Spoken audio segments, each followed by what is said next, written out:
Hey, friend. Welcome back to the Anchored with Purpose podcast. I am so glad that you're here because this conversation can truly shape your entire year. Right now, people everywhere are setting New Year's resolutions, and studies show that about 80% of them fail by mid February. Most people quit in less than 6 weeks. Why? Because resolutions focus on behavior, not the heart. That's why years ago, I stopped setting resolutions and started choosing a word of the year instead. Let's dive in. So you might be asking yourself, or asking me, Melissa, what is a word of the year? Well, a word of the year is one simple word that God uses to shape how you think, how you pray, how you make decisions, and how you grow, all within that year. And we're not talking about doing more. We're talking about becoming more aligned with who God created you to be. Now, I would love to share with you a little bit about what my word of the year journey has looked like. Now, I did an episode on this last year and I dove in pretty deep into some of these words and kind of how they all shaped my life. So I'm not going to go into detail, but I want to share with you just some of these words. The first time I did this was in 2017. And I really so my word of the year that year was change. And I really thought this was going to be a location change for my family. Turned out it was an internal change. I grew in my faith exponentially that year. And now looking back, I can see so many things that happened this year were because of that word in 2017. It's really uncanny and amazing. So 2017 was change, 2018 was balance, 2019 was abundance, and that was a fun one. So many incredible things happened that year, including us moving into our dream home. 2020 was prosper. And I'll admit, 2020 was not at all what I thought it was going to look like. And I'm sure maybe yours did not as well. 2021 was hope. 2022 was love. 2023 was light. 2024 was purpose. And 2025 was impact. Now, each word marked a different season in my life, and each one prepared me for the next. Now, let's talk about why a word works when resolutions don't. So resolutions will tell you what to do, and a word of the year shapes who you are becoming. That's important to remember. Who you are becoming. So when you're tired, when you're overwhelmed, or maybe you're doubting yourself, you use your word to center you and help you come back to God at the center.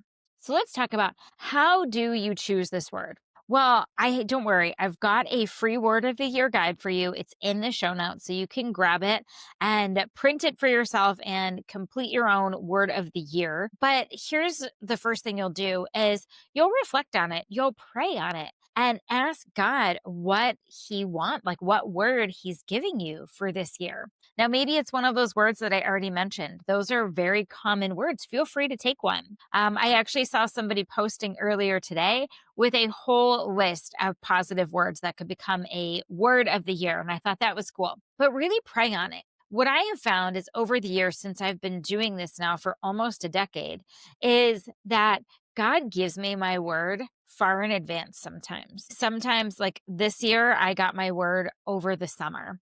I heard the word, and I'll share it with you in a bit. And then I kept seeing it. And so I took that as my sign from God that this is my word. And I'm really excited about it. So you choose your word. You ask God what he's inviting you into and what word he wants for you. So then you're going to write out the definition. So you can look this up. I often will look it up, but then I also kind of write, if I see some other definitions that I think work really well, I write those down and I kind of write what I think is the definition for that. Third, you're going to choose a scripture. So we always want to be anchoring ourselves in scripture here.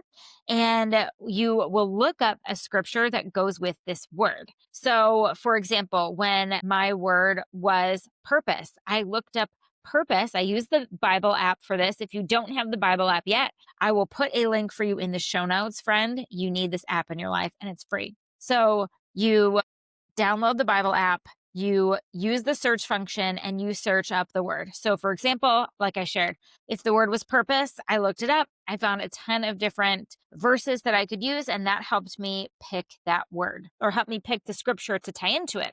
And then lastly, you're going to write out your vision. So how will this word show up in your life? What do you want your life to look like this year based on that word? So let me give you an example. So in 2025, my word was impact.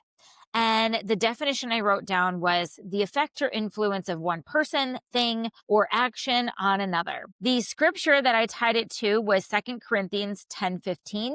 And it is, as your faith increases, our area of influence among you may be greatly enlarged. My gosh, friend. Seriously, God enlarged that territory. My podcast for work was in over 80 countries. We had around 10,000 downloads there. We got to become YouVersion content contributors. I got to speak on stages in front of over 800 people. I got to watch women grow closer to God and rediscover their dreams. Now, I didn't chase after these numbers. I chased after that obedience from God. So focusing on that number, or I'm sorry, focusing on that word from God. Okay. So now let's talk about what my word is for this upcoming year. So I shared with you that I heard this word over the summer. I kept seeing it places, and this one is really one that's about obedience. And so this one, I'm really excited to see what's going to happen with it. I know that it's not going to be easy, but it's going to be a good one. So last year's word impact was about what he did through me. And this next season is about what he wants to do in me. My word of the year for 2026 is transformation. And I'm defining this as a thorough or dramatic change in form or appearance, a metamorphosis, or an extreme radical change. So for me, this is all about a physical transformation in myself. And the scripture that I'm tying this to as Romans 12, verses 1-2. Present your bodies as a living sacrifice, holy and acceptable to God. Do not be conformed to this world, but be transformed by the renewal of your mind. So here are some of the things that I jotted down when it comes to my vision for transformation. So like I shared, this is a physical transformation. This is a transformation in my body, a living sacrifice. So I am transforming my whole body. I am healing it from inflammation. I'm going to reach my goal weight this year, but I'm going to be strong. I'm going to be running some races this year, races I never thought I would run. And I'm continuing my daily gym habit. And I'm going to continue working on becoming strong, energetic, and full of stamina and building that muscle mass. So all of this is me taking care of my body so that I can live out my purpose more fully. And friend, here's my invitation to you. You don't need another resolution that fades by February. You need one word and a willing heart. So go ahead, download my free Word of the Year guide, pray over it, write your word down, and watch how God transforms you from the inside out. I love you, friend. I am cheering you on, and I will see you next time on the Anchored with Purpose podcast.